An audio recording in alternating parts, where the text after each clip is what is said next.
Je crois que ça a démarré. Alors voilà, je suis avec un gaillard. Mais je me suis dit, il faut que vous entendiez ça. Donc, qu'est-ce qui se passe, mec? Mais moi, je suis aussi avec un gaillard. Donc voilà, je m'appelle Gilles Geyser. Depuis que je suis Par jeune, rapport à des circulations là. Ouais, on est pas, Ça fait rien, ça, on s'en fout, vas-y. Depuis que je suis gosse, en fait, quand on me demandait qu'est-ce que je voulais faire quand j'étais grand, eh ben, je disais je vais faire soit clown, soit pasteur. Je sais pas pourquoi je disais ça, mais c'est vrai. C'est pareil. Et ma mère était assez clown, mon père était pasteur, mais mon père n'était pas du tout drôle. Et je sais pas pourquoi, mais j'ai fini par être d'abord éducateur. Et après j'ai voulu être pasteur, donc je me suis formé dans le pastorat. Mais il y a quelque chose qui me manquait, cette partie d'humour, de pouvoir s'adresser à des personnes qui n'ont pas notre foi, mais qui ont un peu nos valeurs, qui se posent des questions. Ouais. Et j'avais vraiment à cœur de pouvoir partager l'évangile à travers un message qui amène de l'humour, mais aussi, voilà, parfois dans le spectacle que j'ai monté, il y a aussi, je parle de ma sœur qui est handicapée mentale. Il y a aussi des moments où vraiment on est touché, où je partage une chanson. T'as monté un spectacle. Oh, on a manqué un chapitre. Ouais.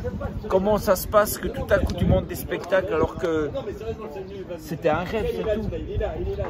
Alors ce qui se passe, c'est que je suis invité à un moment donné dans ma ville, à Aigle, quelqu'un qui me dit, qui m'invite pour parler aux enfants. Puis discutant juste à Noël autour d'un feu, elle me dit toi tu fais quoi? Qu'est-ce que tu aimes bien faire? Je dis ben moi j'aimerais bien faire un one-man show. Et puis cette personne-là, donc là on est en décembre, et en mars, elle m'envoie un mail en disant voilà écoute pour ton one-man show, c'est bon, tu as une petite scène, tu as la petite scène de 45 minutes dans la ville, dans le festival de la ville. Ah parce qu'elle organise ça? Ben ouais, moi je savais pas. Et elle m'envoie un mail en disant tu as la petite scène, tu as 45 minutes, mais moi j'avais aucun scénario, j'avais même pas commencé mon one-man show. Je dis bon, ça si c'est tout d'un coup quelqu'un qui me connaît pas, qui m'a jamais vu, qui m'invite et qui dit voilà, vas-y, t'as 45 minutes. Je me dis bon ça vient de Dieu. Donc je me suis mis au taf, j'ai commencé à bosser. J'ai fait un sketch, 2 sketchs, 3 sketchs.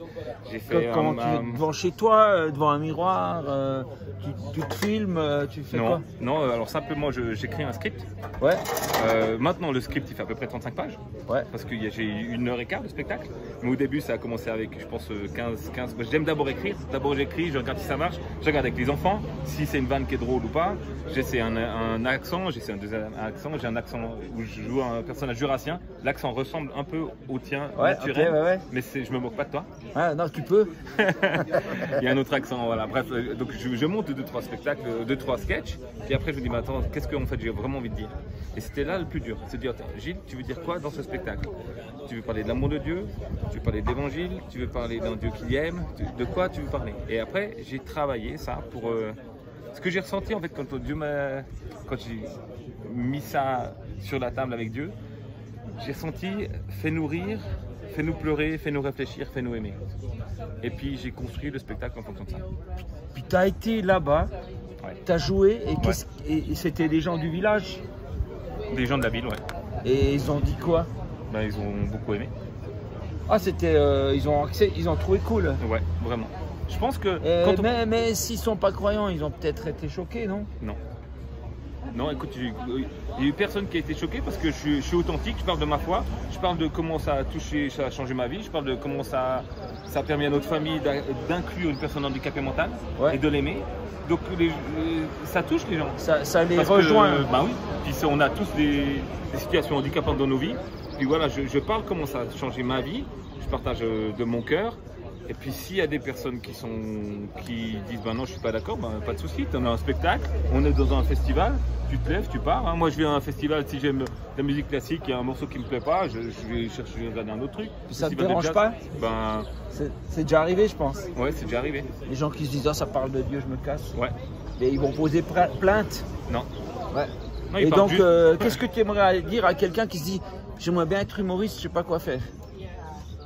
Alors la première chose, c'est que là je vais t'honorer quand même parce que il y a eu 2 moments dans ma vie où il y a eu des étincelles, mais ça c'est ce qu'il faut, j'ai l'impression que c'est ce qu'il faut que je fasse. C'est 2 fois toi. Je ne sais pas, mais une fois tu as dit bah voilà, j'ai fait monter un one-man show, ça marche super bien. Quand tu as dit ça, tu étais chez moi, on prenait un petit déjeuner, je me dis ça je peux faire, je crois que je peux faire. Puis l'autre chose, une fois tu en avais parlé, puis voilà. 2 fois c'est devenu important dans ma vie.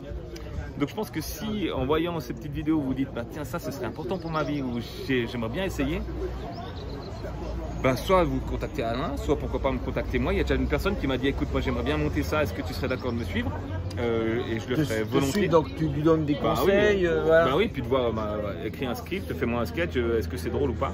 Moi mon rêve, tu sais ce que c'est vrai? Non. Mon rêve, ce serait de faire une école de stand-up engagé. Parce que j'ai appelé ça le stand-up engagé. C'est pas juste du stand-up où on parle de... où on fait rire. C'est génial, c'est génial. C'est du stand-up engagé, c'est-à-dire que je fais rire, mais c'est engagé, j'ai un message.